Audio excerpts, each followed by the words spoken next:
we're married.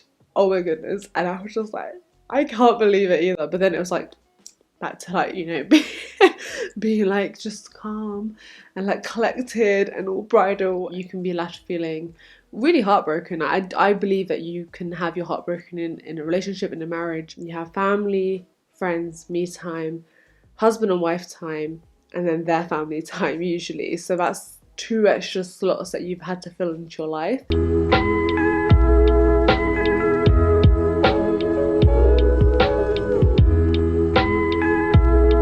Hello everyone, assalamu alaikum, welcome back to my channel, and if you're new here, a huge welcome. Today I'm going to be filming the first year of marriage Q&A, and I got so many questions for this Q&A. I was a little bit overwhelmed. A lot of the questions were kind of repetitive and they were on specific topics, so I decided that I was going to dedicate a couple of videos to this topic. You know, for our generation, we don't have a lot of people who we can relate to. You know, a lot of our parents, they had different circumstances of their marriages, they had different challenges to face because it's a generational gap. Obviously, in my experience, I don't think there's enough people out there speaking about marriage as a whole, giving practical advice and experiences. Now, that's not to say that I'm gonna come on to YouTube and onto my channel and start dissecting my marriage. Obviously I'm going to be sharing bits and pieces, but I don't think it's necessary to really go into depth when it comes to being personal.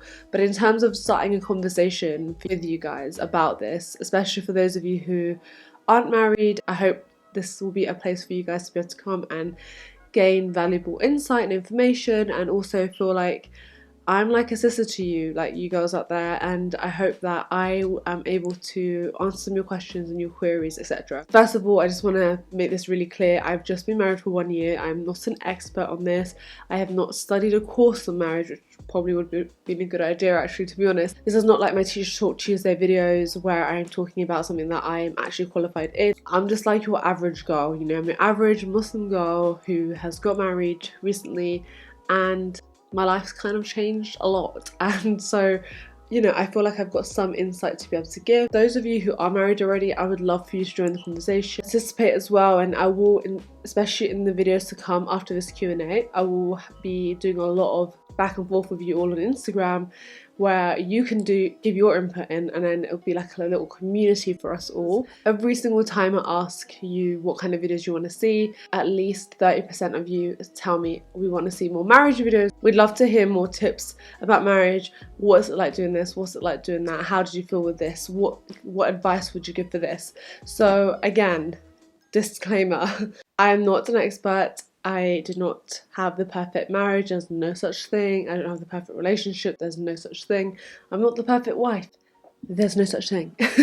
But this is just a video from just like a real talk video, you know. Hopefully that you guys can come to and feel like, you know what, I really gained valuable insight from that, and I'm happy that I have watched this video and whatever, and maybe you can pass it on to your sisters and cousins and people who are going to be in a similar position soon. So this one is going to be a bit more of a general Q&A. So the first question is, did you move cities?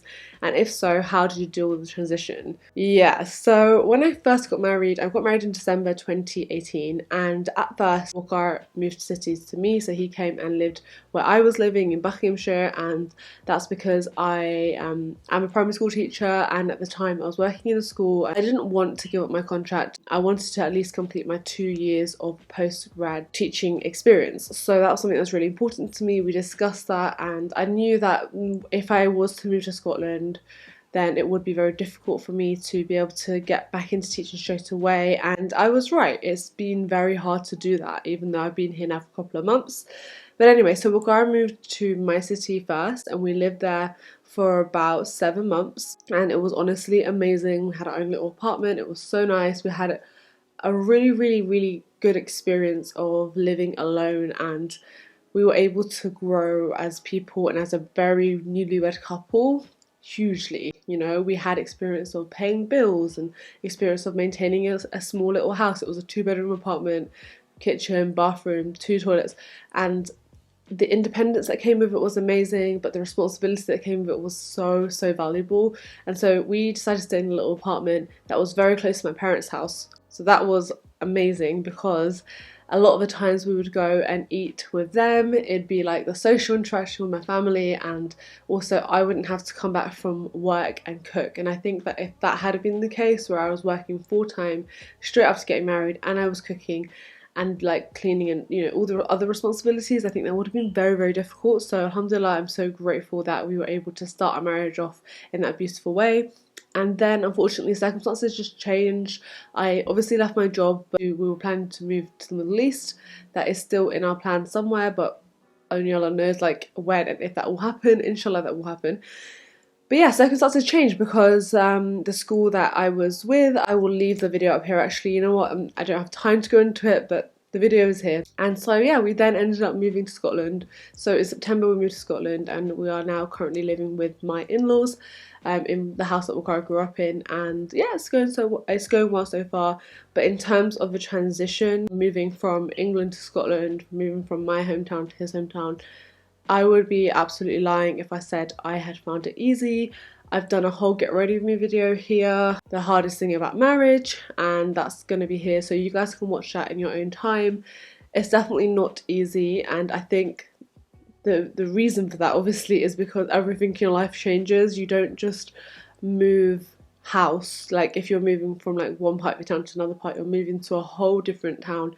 You don't have your friends there, you don't have your family there, you don't have your familiar surroundings there even, and that is very difficult to deal with. You know, even just moving house can be stressful itself. Like when I moved from my parents' house into the apartment, that was kind of stressful, but it wasn't too bad because my parents' house was down the road. If I needed anything, if I left anything behind, it was easy to get.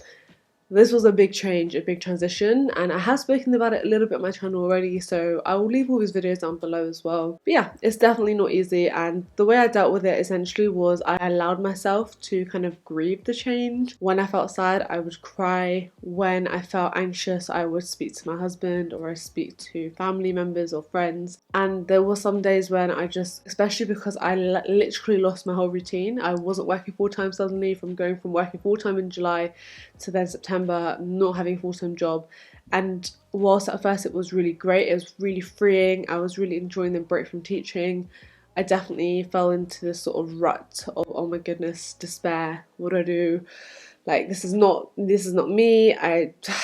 It wasn't an easy time at all. Alhamdulillah, I think that I've definitely seen the worst of it now, and like I said in my 2020 goals video, I've got a schedule going for myself now. I'm going to be productive. I've got big goals for this year, and as long as I stay focused on them and create that vision board, which I still need to do, then I think inshallah it will be okay. But yeah, it's definitely not easy, but it takes time. A lot of people I've spoken to have said that it took them about a year to really fully adjust and see their new hometown or their new home city as like really home to them.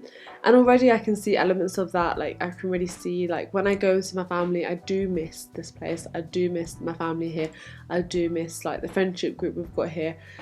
And I'm getting really used to the roads here. I'm getting really used to doing the shopping and the cooking and, you know, all these things. So it does take time. I think give yourself time and don't feel guilty about feeling upset, because there is this huge pressure of like, as a newlywed, you should be happy and bubbly and so, you know, like full of love, like, and it's like, yeah, of course you should be all of those things, all of those emotions, but you don't have to be all of those all the time. Sometimes you just need to let yourself adjust to the change without feeling any sort of guilt. And the next question is, how do you live together and have your own time, own me time, where you can just shut off from each other?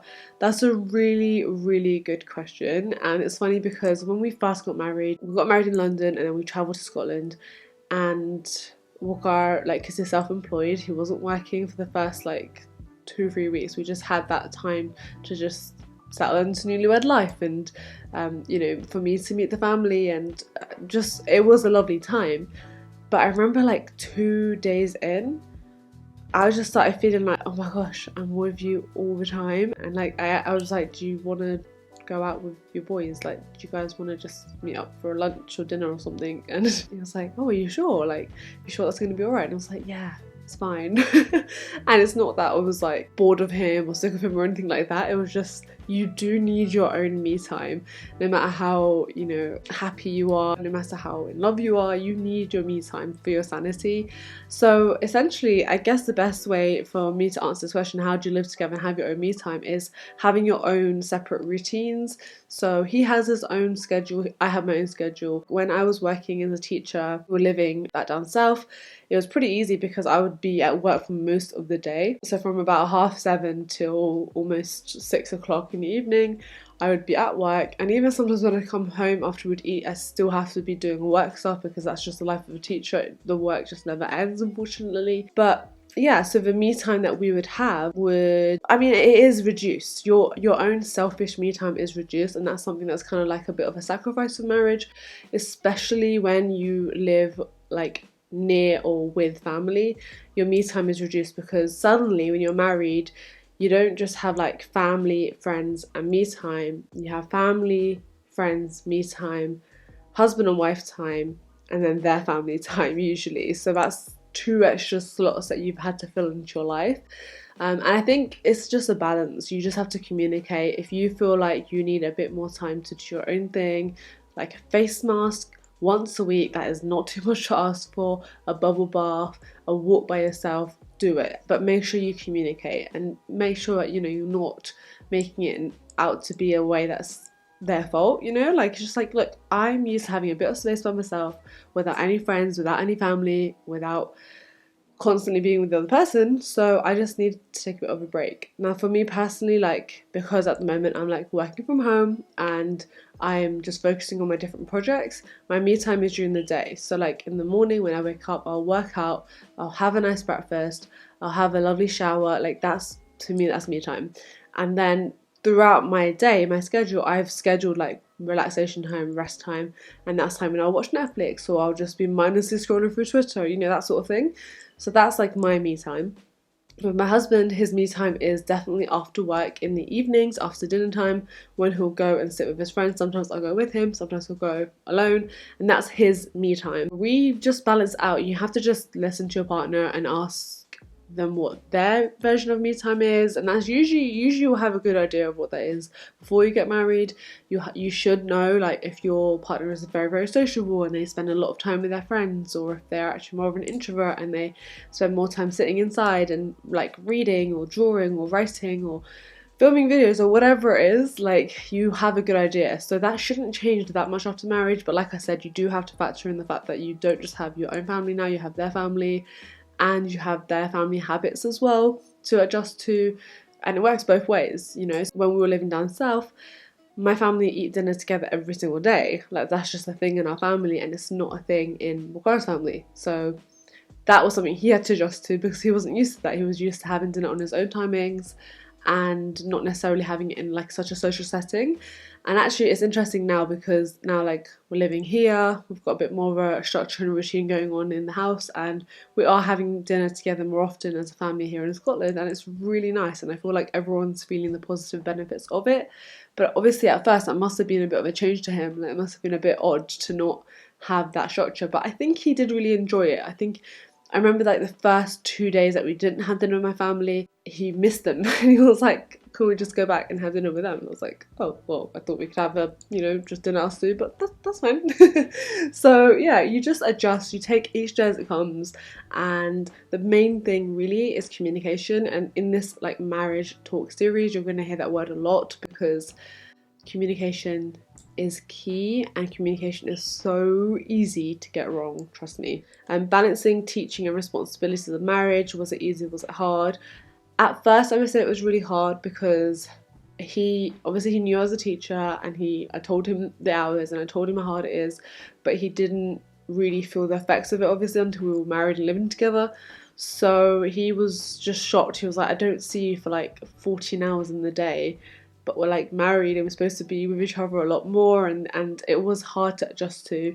But I think, like anything, like I said in my last question, you just have to communicate, you have to give it time, and you have to make conscious efforts to ensure that you're giving each other enough time. In terms of teaching, I found myself actually making a lot more shortcuts, and not to a point where they're detrimental obviously to my job. Like, they were shortcuts where I was just working smarter and not harder, and that's something that I was told from the start that would happen. The more experience you have as a teacher, the easier it becomes, because obviously you pick up tips and tricks, right? And that's what my whole teaching series is about. I'm trying to share with you guys like tips and tricks and experiences and just advice on how to live as a teacher but also have a bit of work-life balance. I definitely think, especially like towards the middle to end of my last teaching year, I did really get a good grasp of that balance. But at first it was hard, it definitely was hard. And I would say if you're doing your PGCE and you are about to get married, I would say definitely have a think about that. Have a think about if you could maybe like either prolong the wedding, or if you could pick up your PGCE afterwards. I just think that is a lot, and unless you're a super organised person, I think you would struggle, because I definitely would. I definitely would have struggled doing my PGCE alongside being a newlywed. That would be very hard. The next question is, well, first of all, she said, this isn't a question, but I know that the first year of marriage is really hard, and would you say communication plays the biggest factor in issues? Yes. Yes, yes, yes. Communication, 100%.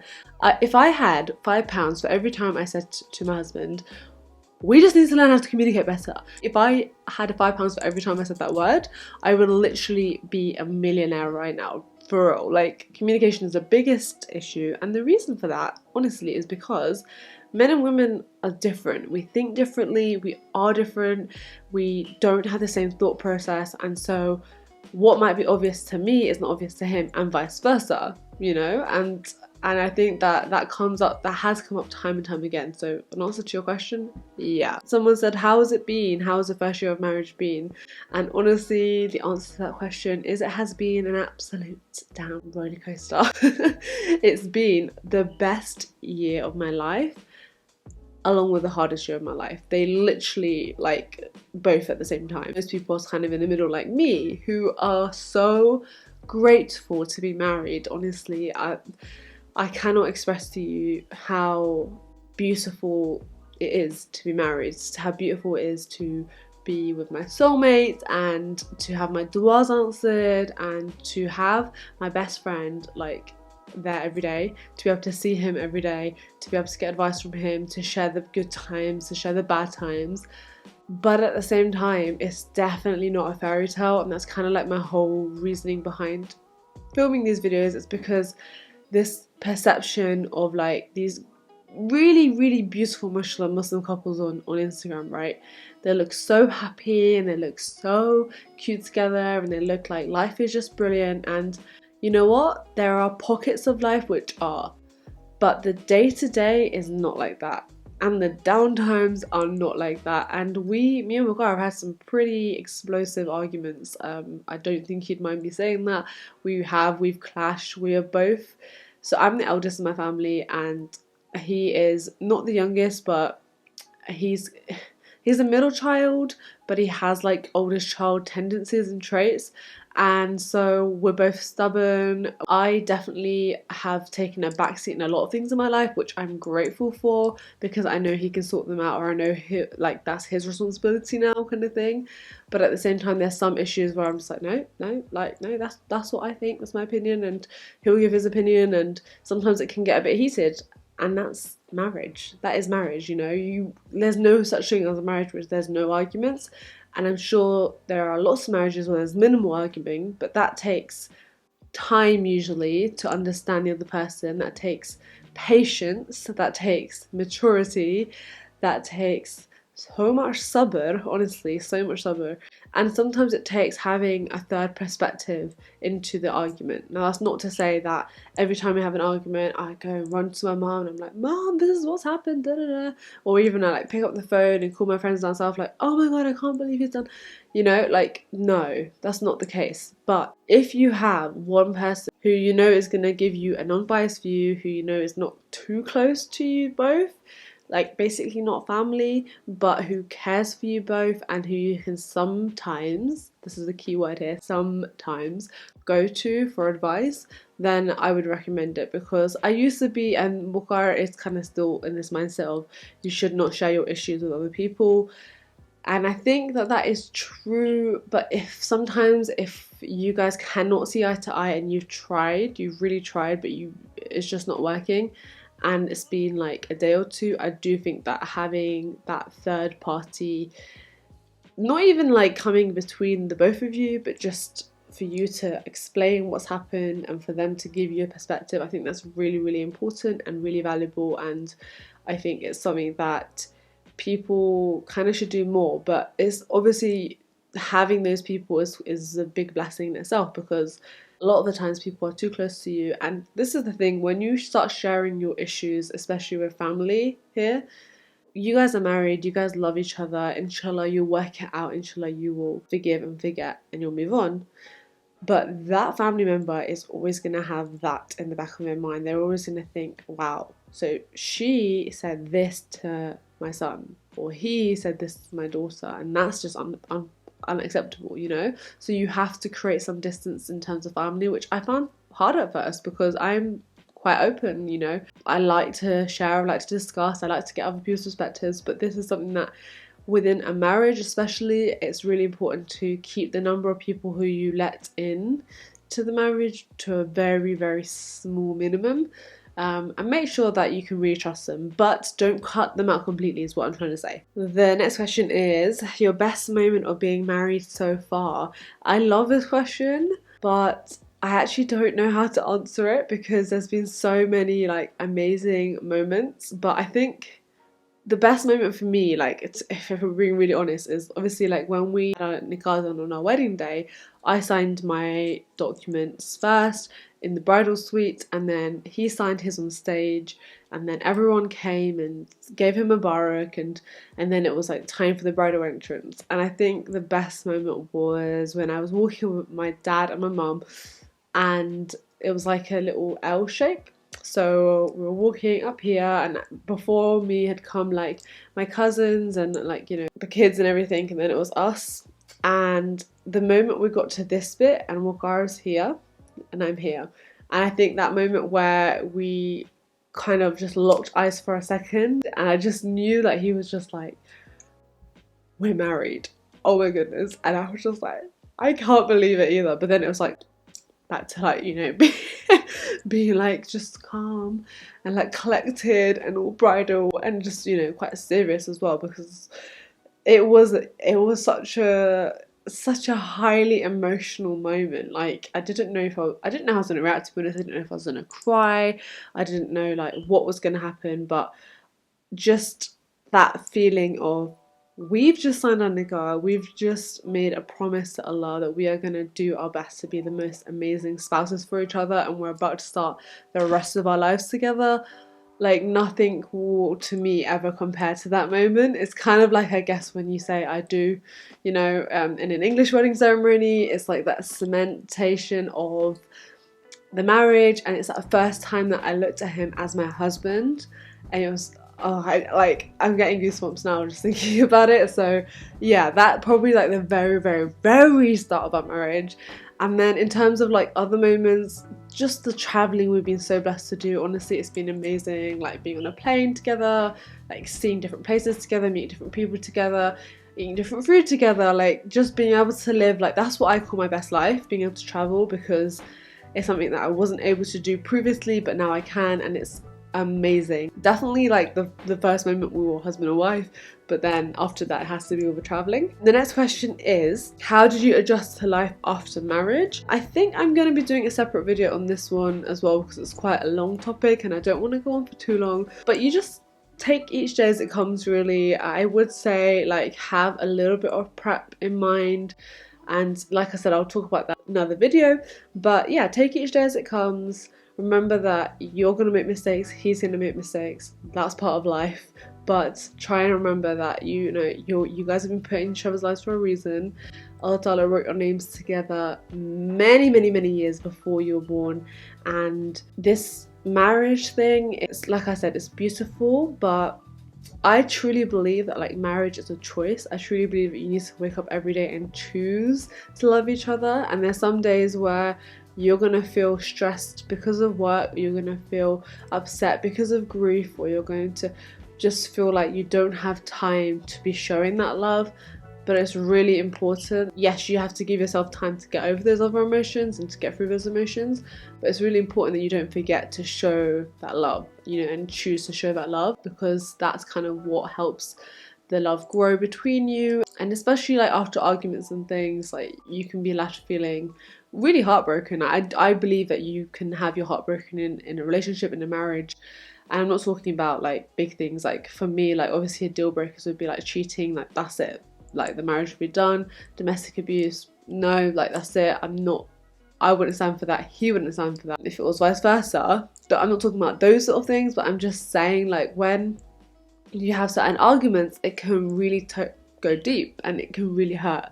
But I think then choosing to pick yourselves up and move on and, you know, say, look, we chose to go on this journey together, and we want the best for each other, and we want to be the best versions of ourselves for each other.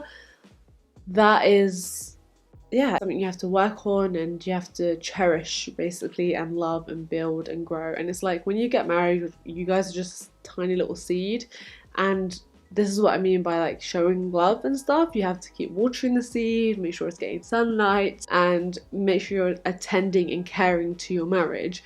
It's not just that, well, we're married now, we've got our rings on, we've signed the contract, that's it, it's done. It's, we're married now, it's the start of a new journey, a new adventure, and it's going to be hard. Like, I think you have to acknowledge that it's going to be hard, but it's going to be worth it if you both put the work in and you both want to put the work in, and hopefully you do, because you've got all the way to the point where you've signed the document and, you know, you've committed yourselves to each other. Next one is the best gift that you've got your spouse. Honestly, I am really bad at getting gifts. Really bad, especially compared to Iqra. He's so thoughtful and he's so creative with his gifts, and yeah, I'm not sure, like, I'm so lucky in that sense. But I think the best gift I've got him is probably like a supercar racing experience, which is not actually done yet. But for now, like, yeah, I can't think of anything better than that at the moment. I'm just not very imaginative when it comes to it, which is really not very nice. I need to up my game for sure. And then the last question is one thing that you would change about each other. I'm gonna come back to you guys with this one with Iqra's perspective. He won't be in the video, trust me. I probably won't even let me record his voice, but I'm gonna ask him what he would change about me, and I will let you know what I would change about him. But anyway, I hope you guys enjoyed this video. I hope you're excited for this sort of new marriage series that I'm starting. And I hope that you have already clicked subscribe so you don't miss any of the videos that are to come. Please hit thumbs up if you enjoyed it. And I will speak to you in my next video. Thank you so much for watching, guys. Bye.